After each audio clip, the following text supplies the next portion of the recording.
If you've ever tried to quit drinking and you've experienced a setback where you've drunk again after vowing not to, then you're going to know how painful it can feel. A setback can really feel a challenge, and it can make us feel as though we're some kind of failure. Now, I want to help you move past that feeling of being a failure and know that a setback can absolutely help you get set for success. I want to ensure we turn setbacks into amazing comebacks.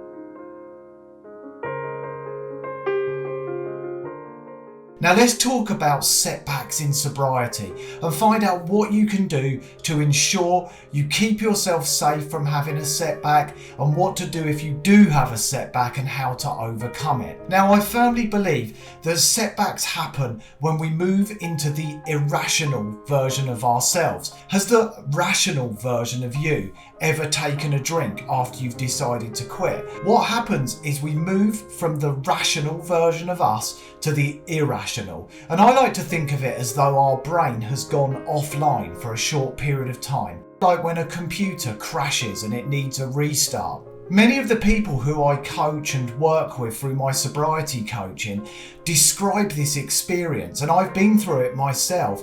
And some people actually find that they'll take a drink, and after the first or second drink, the rational version of themselves comes back online and they wonder what the hell they're doing. Now, if you can relate to this, then it's important to know that we need to allow ourselves time to get the rational version of ourselves back online. And the tactic I used when I found that I'd gone offline was to simply say to myself, I've gone offline. Either say it out loud, say it in your head, or write it down somewhere. If you can acknowledge that you've gone offline, then you're at least 50% of the way to overcoming those challenging moments where a setback might derail you. Once you've acknowledged that you've gone offline, you need to buy yourself some time. Without question, you will come back online. The rational version of you will be back in the room before you know it, usually within 10 to 20 minutes as an absolute maximum. Usually it's almost like a child version of us has taken over, and it can be driven from our inner child, especially if our inner child was wounded when we were younger, maybe by not getting the love, the support, the comfort, or the care that it needed. Something can trigger us, something symbolic of the past, and before we know it, we've gone offline. So in those moments when you go offline, acknowledge it.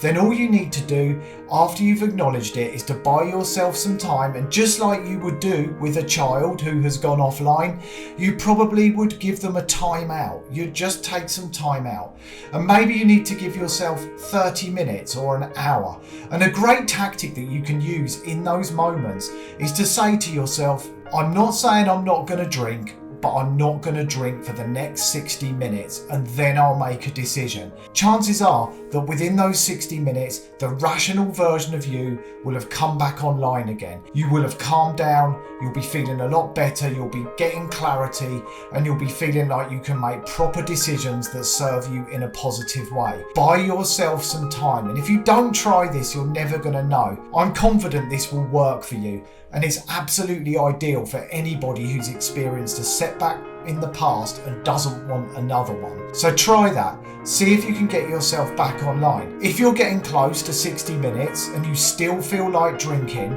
allow yourself another 30 minutes. Some people take longer to come back online, but for most people it's no more than a few minutes, often a maximum of 10 or 20. Now, the reason we drink is because alcohol gives us some sort of comfort. Of course, there's that small buzz at the beginning and a kind of euphoric feeling that doesn't last for very long. Alcohol's a drug. Drugs have to have some kind of positive effect or people wouldn't keep buying them.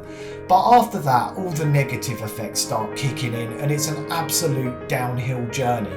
So make sure you get clarity on all the negative effects that alcohol has had and continues to have maybe in your life, and then look at the positives. Other than that initial 30 minutes or so, what positives does alcohol truly give you? Maybe you think alcohol eases your anxiety or helps you relax. Yeah, maybe for 30 minutes, as I said, it's a drug. But after that, for me, it was the absolute opposite of relaxation, the opposite of less anxiety. Things would get significantly worse, especially especially the day after drinking. Now, we use alcohol as a coping mechanism, often to numb out feelings that we simply don't want to face into.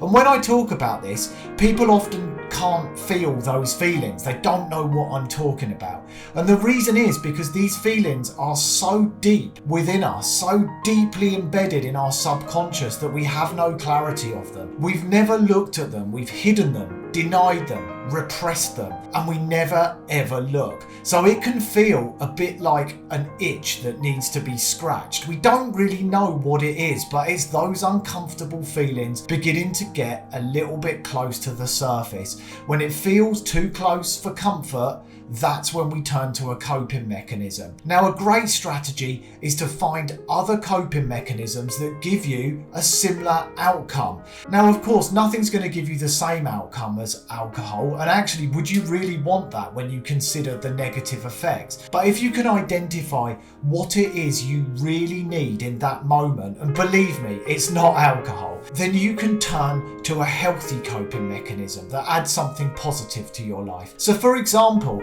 you might find, if you can drill into it, and I'd recommend using the emotion wheel. Simply Google emotion wheel and you'll be able to find it, so you can identify exactly how you feel in that moment.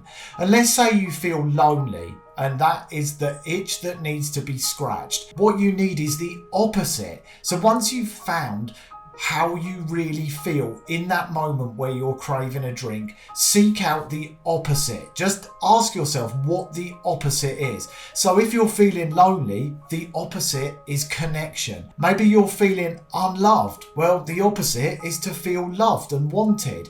Maybe you're feeling unheard and people aren't really listening to you. Well, the opposite of that is to be listened to and to be heard. So identify exactly what you need in that moment, and that will help you work out where you can get it. If you need to be heard, maybe you need to call a friend who's a good listener. And if you're feeling lonely and you need connection, maybe you need to meet up with somebody, go for a coffee, reach out to somebody. If you can work out what you need, you're going to get 100% better at meeting your own needs. Now, if you've experienced a setback, my biggest piece of advice is to get straight back on the bike. It's a bit like falling off a bike when you're a child, and you have to understand that sobriety is just like learning to ride a bike for the first time. It can take a while for us to work out how to do it on our own, and it's important that we've got support around us, people who can help us and people who can pick us up when we fall off and scrape our knee.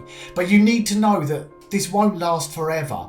Every time you have a setback, you learn from it, and it is important that you explore the data. Some people call setbacks data points. The reason they call them data points is because they're an opportunity to gather the information and the data so that we can learn and so that we can grow stronger as we go forward. So explore a setback with absolute curiosity. What could you change after a setback so that it never happens again? If you can keep tightening up each time you have a setback, before long, nothing's going to catch you off guard. So continue to polish that diamond. You are a diamond and you need to keep polishing it to get to a place where it's shiny and smooth and as good as it can possibly be.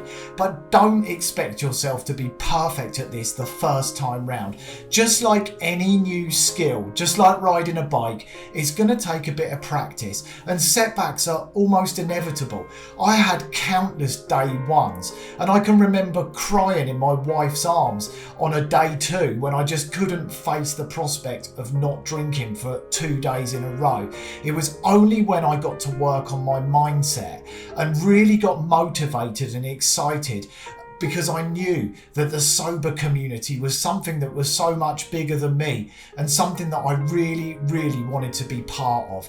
I truly believe you need to be hungry to become alcohol free if you're going to succeed in sobriety. If you don't feel 100% motivated to make the change, and part of you still thinks that this is some kind of punishment because you've behaved badly, then you need to go back to the work in the early days.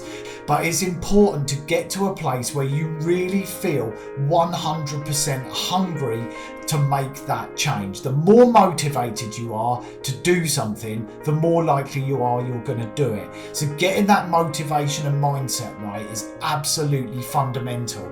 And I see a lot of people who have setbacks where their mindset might be 75% positive in favour of stopping drinking, but they're still holding on to a few limiting beliefs and still think that alcohol brings something positive into their lives.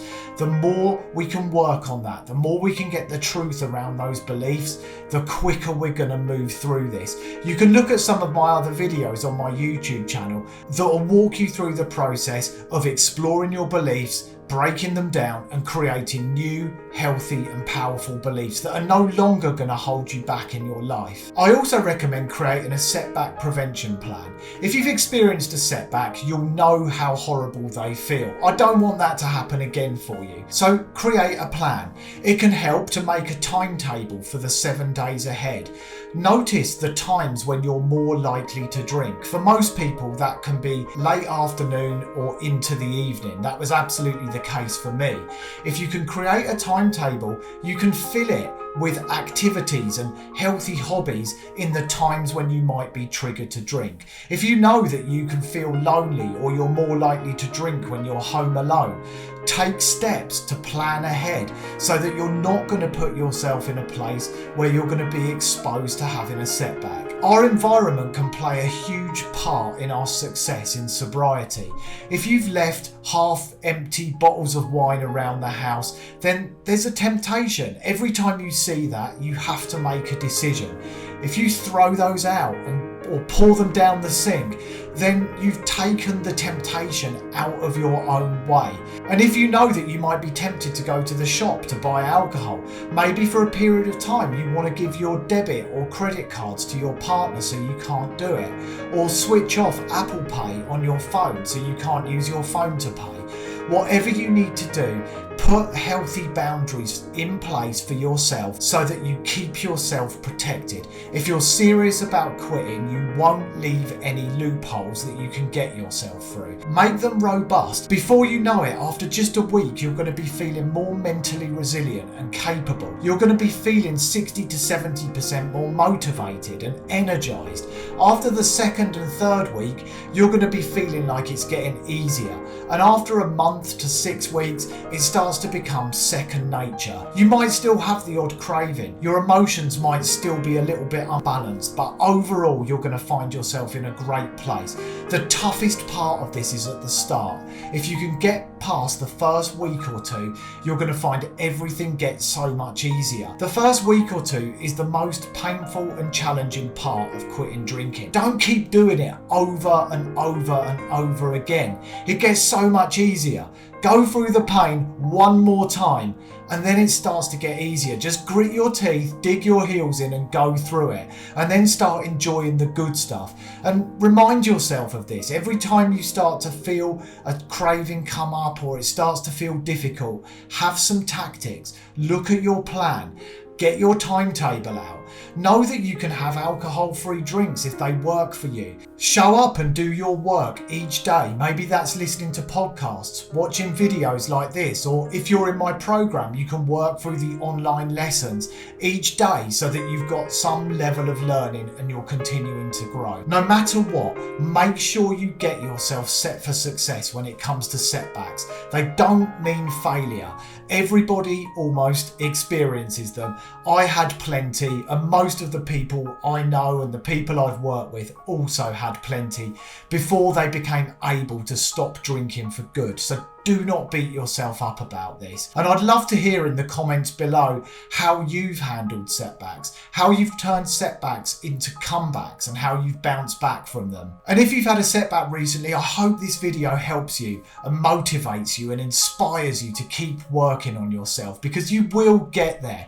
Subscribe to my channel and check out the videos every week. They'll keep you motivated and they'll help you educate yourself about everything you need to know when it comes to quitting drinking. So share your experiences in the comments below, and until the next video, I'll see you soon.